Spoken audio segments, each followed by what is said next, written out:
विद्यार्थी मित्रों धोरण 12 कॉमर्स नामाना मूळ तत्वों भाग 1 ना बीजा चेप्टर वार्षिक हिसाबों हवे आपणे आगळ जईए। चौथुं उदाहरण लई लईए। गंगा अने जमुना भागीदारी पेढीनुं छे। तमारे फटाफट एने लगती टीक करवानी छे। आखा स्टॉकनी कोई दिवस टीक ना होय। भागीदारोनी मूडी पर व्याज एटले मूडी पर टीक करो। पछी गालखाद अनामत राखवानुं छे एटले देवादारो पर टीक करो। देवादारो एटले ज ग्राहको कही शकाय। मकान अने यंत्रो पर टीक करो।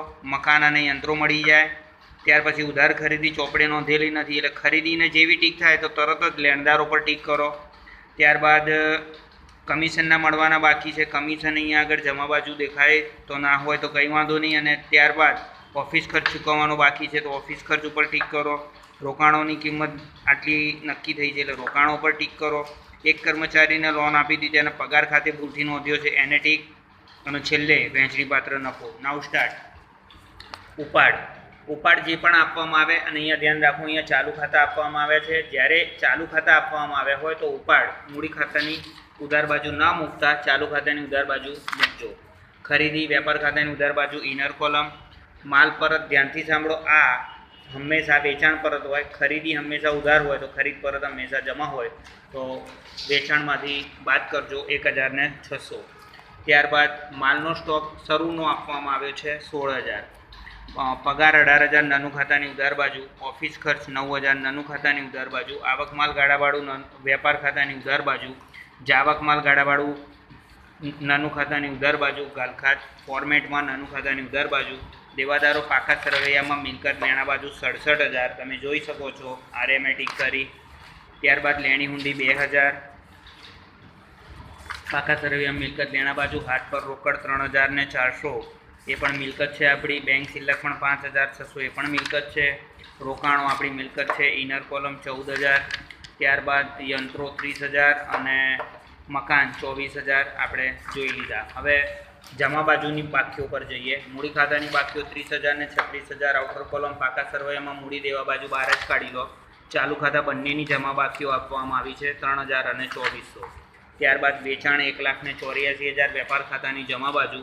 आ माल परत आपे विद्यार्थी मित्रों तो ध्यानथी सांभळो। माल परतनी जमा बाकी होय तो आ खरीद परत है कारण के खरीदी आ बाजू होय तो आ खरीद परत अने आ वेचाण होय तो आ बाजू सामे क्रॉस होय वेचाण परत। तो आ आपणने खरीद परत आपवामां आव्यो छे 1200 रुपया बाद करी दो। त्यारबाद गालखाद अनामत नानू खातानी उधार बाजू फॉर्मेट में चौथो नंबर बादमां अने बैंक लोन 13,500 आपणुं देवुं छे। पाका सरवैया मूडी देवा बाजू। लेणदारो आपणुं देवुं छे 36,000 इनर कॉलम। देवी हुंडी ये पण पाका सरवैया मूडी देवा बाजू इनर कॉलम। लीधेली लोन आपणुं देवुं छे 4,000 इनर एने इनर कॉलम ना मूकता कारण के कोई टकानी माहिती आपवामां आवी नथी। सामान्य अनामत 9,600 ये पण आपणा माटे एक अनामत है। नहीं वेचेलो नफो कही शकाय। त्यारबाद आखा स्टॉक 28,600 है। तेमांथी 20% मालनी बजार किंमत 10% वधु है। वधुवाळो हवालो ध्यान में लेवो नहीं।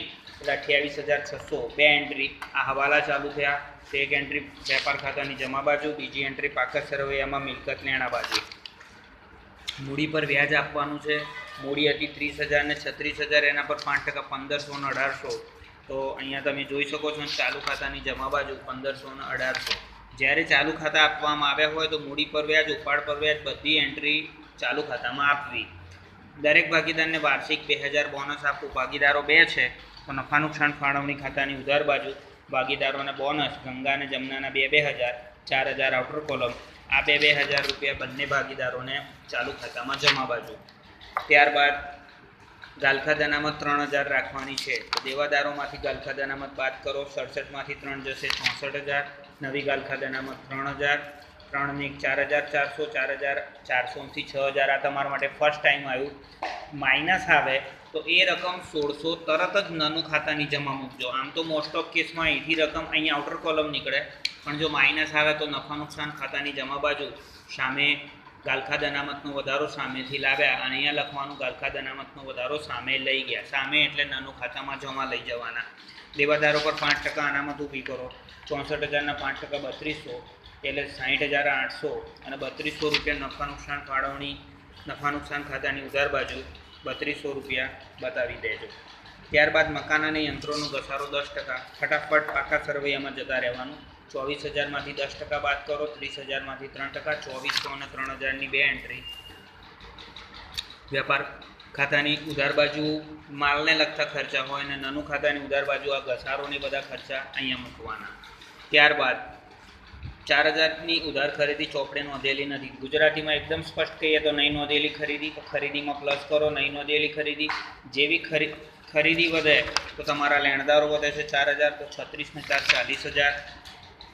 ત્યારબાદ કમિશનના 2000 મળવાના બાકી છે. કમિશન અહીંયા તમને હોય તો નાનું ખાતામાં જમા પ્લસ કરવાનું, જો ન હોય તો અલગથી બતાવી દો મળવાનું બાકી કમિશન. અને પાકા સરવાળામાં મિલકત લેણા બાજુ. ઓફિસ ખર્ચ ચૂકવવાનો બાકી છે. ઓફિસ ખર્ચ હંમેશા નાનું ખાતે ઉધાર હોય. 9000માં 200 ઉમેરશો, 9,200 અને 200 રૂપિયા આપણું દેવું છે. પાકા સરવૈયામાં મૂડી દેવા બાજુ ચૂકવવાનો બાકી ઓફિસ ખર્ચ. રોકાણોની કિંમત 12,000 નક્કી થઈ છે અને તફાવતનો હવાલો સામાન્ય અનામત ખાતે લઈ જવાનો છે. રોકાણોની કિંમત તમે જોઈ શકો છો 14,000 હતી, 12,000 થાય તો 2,000નો ઘટાડો થયો. તો રોકાણો અત્યારે નવા પાકા સરવૈયામાં 12,000 બતાડવાના અને જે માંડીવાળા એનો હવાલો સામાન્ય અનામત ખાતેથી લેવાનો છે. આમ તો આપણું આ નુકસાન છે, પણ આપણે આ સામાન્ય અનામત સામે માંડી વાળવા એવું સૂચના આપી છે. તો હવે સામાન્ય અનામત નવી 7,600 થઈ જશે. એક કર્મચારીને 600ની લોન આપી હતી, પરંતુ તે આપણે રકમ ભૂલથી પગાર ખાતે ઉધારી છે. તો પગારમાંથી બાદ કરો કર્મચારીને લોન અને આ 17,400 આઉટર કોલમ મૂકજો.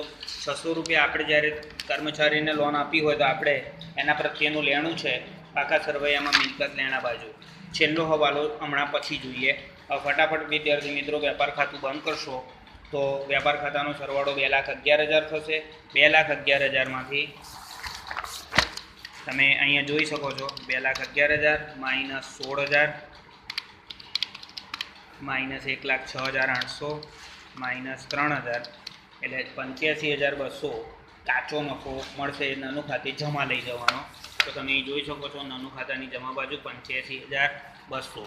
85,200 2000 અને 1600નો સરવાળો 88,800 થશે.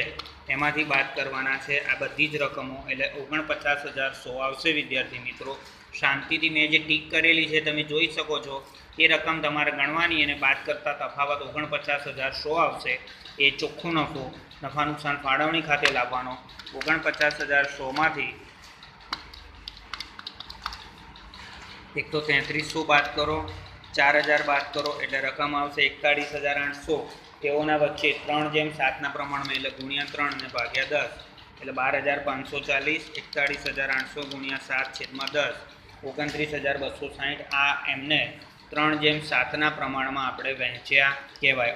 41,800ને આ બે રકમ ભાગીદારોના ચાલુ ખાતે જમા કરી દો તો 12,540 અને 29,260 નફા નુકસાન ફાળવણી ખાતે કૌંસમાં વહેંચણી પાત્ર નફો. ચાલુ ખાતાની વિદ્યાર્થી મિત્રો કોઈ પણ બાકી હોઈ શકે છે.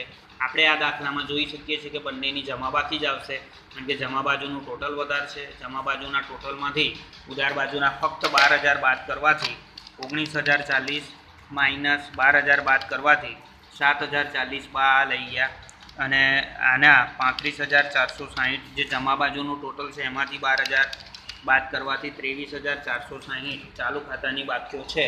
તો મૂડી ખાતાની જો બાકીઓ આ બાજુ આવે તો આપણે મૂડી દેવા બાજુ મૂકતા હતા. તો ચાલુ ખાતાની જમા બાકીઓ હોય તો તેને તરત જ મૂડી ખાતાના નીચે ચાલુ ખાતાની બાકીઓ 7,400 અને 23,460 મૂકવાથી હવે તમારે બંને બાજુનું ટોટલ 1,63,600 મળી જશે. વિદ્યાર્થી મિત્રો તો આ સાથે આજનો આ ચોથા નંબરનો દાખલો વાર્ષિક હિસાબોનો મેં પૂરો કર્યો. હવે આપણે થોડી સ્પીડ પર જઈ અને આ ચેપ્ટરને પૂર્ણ કરવાનું છે, પણ આ સૌથી મહત્ત્વનું ચેપ્ટર હોવાથી દરેક વિદ્યાર્થીઓ રોજ જે દરેક હવાલાની 2 અસરને વાંચીને તૈયાર રાખશે. Okay, thank you very much, by.